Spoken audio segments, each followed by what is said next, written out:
राधे राधे दोस्तों, आज हम आपको एक बहुत ही बढ़िया माता जी का गीत सुनाने जा रहे हैं। कैसा लगेगा बताइएगा।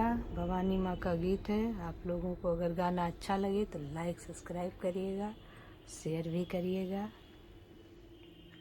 जियरायानंद होई जाई हो जहाँ उतरई भवानी, जियरायानंद होई जाई हो जहाँ उतरई भवानी।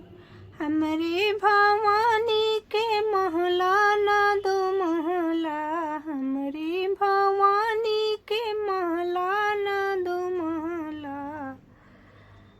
कृपा करें मंदिर बनी जाए हो जहाँ उतरई भवानी, देखत मंदिर बनी जाए हो जहाँ उतरई भवानी।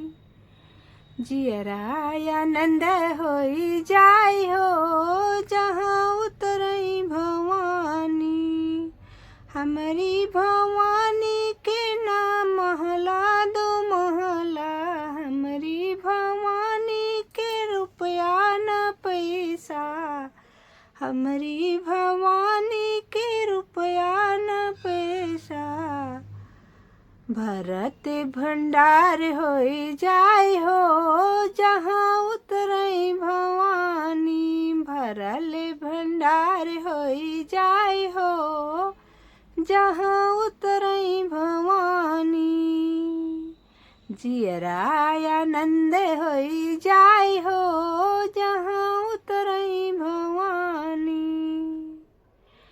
हमरे भवानी के न लाल न कन्या, हमरी भवानी के लाल न कन्या। दुनिया यापन होई जाए हो जहाँ उतरई भवानी, दुनिया यापन होई जाए हो जहाँ उतरई भवानी।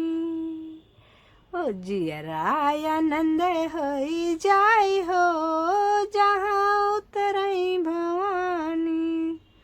हमरी भवानी के छुरी न कटारी, हमरी भवानी के छुरी न कटारी। ओ दुष्टों का करे संहार हो जहाँ उतरई भवानी, दुष्टों का करे संहार हो जहाँ उतरई भवानी।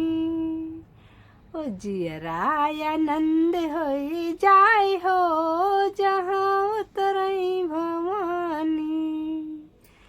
जय माता दी।